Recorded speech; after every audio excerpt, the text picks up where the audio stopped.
Бисмиллахир-рахманир-рахим. Өткөн жумада биз Абдушкур Ажы Алымдар кеңешинин төрагасы менен биргеликте Москва шаарындагы, ошол Москва муфтиятындагы Кыргызстан мусулмандар дин башкармасынын өкүлчүлүгүнүн чакыруусу менен барып келдик. Мен Азирети муфтий кызматында иштеп турган учурда атайын эки тараптуу меморандумга кол коюлган мен тараптан.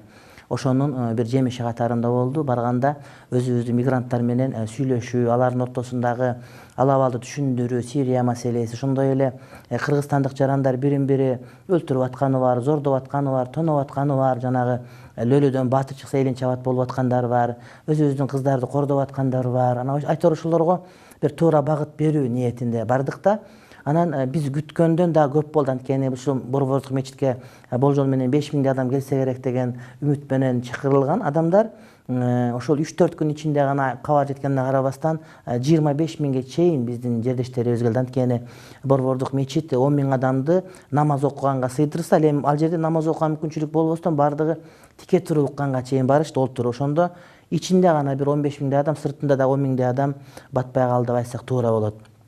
Анан эми ошол барып келгенде өзүнүн жемишин берди деп ойлойм. Анткени мен 3 жыл ишим сотто болгон себептен сыртка чыга албай жүрүп, ошол биринчи эле бошогондо Аравияга умрага барып келип, экинчи менин сапарым ушул Орусияга болду. Демек, мындан 4 жыл мурда баргандагыдан азыр абал таптакыр бөлөк. Москва кыргыз жыттанып, же кыргыздарыбыз Москва жыттанып, айтор мындай бир өсүүнү, өнүгүүнү байкадым. Кадимкидей булардын мурдагыдай арман айткан адам жок. Бардык ошол багытыбызды кандай кылсак, кантип бир өнүсөк, өссөк деп мындан сезиминде, жашоосунда, турмушунда дагы бир астыга жылууну кадимкидей байкадым. Ошон үчүн мага Москва бул сапар абдан жакты. Мурда барганда Москваны өгөйлөп жакпай келсе, бул сапарда Москва мен үчүн мындай бир жакын тууганымдай бир таасир калтырды деп айтсам туура болот.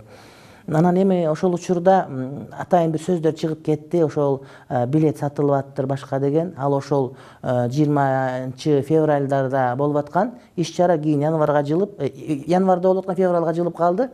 Анан мен Москвага барганда сураштырып көрсөм, ушундай сөз чыгып кетиптир. Ошол Чубак ажы келип, ошол акчага сүйлөп берет экен дегендей сөз чыккан себептен мен ошонун алдынан барып атайын мечитте сүйлөп берүүгө аракет кылдык да, анан жанагы мына ушул эртең жекшемби боло турганды ошол биз мындай бир жокко чыгарганга туура келди. Анткени негизи илгертен деле ошондой болуп келген. Анткени мавлид өткөргөндө, башка өткөргөндө адамдарды көп чогулткан жайларда ошол аларга ижара акысын төлөш керек болуп, ошону келген адамдар өздөрү көтөрүп билет сатылчу. Бул кадимкидей эле иш-чара болчу, бирок негедир ушунусунда кандай бир себеп болуп отуруп ошол билет илим сатылат экен, маселе сатылат экен деген сөз чыккандан ошол сөздү жабуу максатында.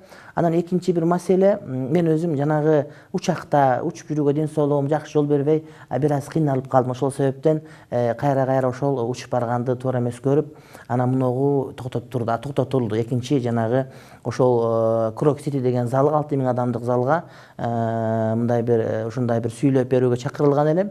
Андан мен ошол ден соолугума байланыштуу жана айтылган себептерден баш тарттым. Бирок айта турган маселе, мындан бир акчаны урдап кетет деген сөз эмес, жеп кетет деген сөз эмес, балким келген адамдар ыңгайлуу шарт олтуруп, ошол жерде өздөрүнүн каалаган суроолорун жооп алып, мындай бир үлгү алса деген маселе. Кыргызстанда деле Бишкекте филармонияны, кээде спорт сарайын ижарага алып, ошол жерде иш-чара өткөрүп жүрөбүз. Бул кадимки иш-чара. Эми бирок сөз чыккандан кийин ошол сөздү улантуунун кереги жок деген майнда. Ошондуктан мен азыр өзүм мындай бир кайсы бир деңгээлде убада десем туура болобу, жант десем болобу?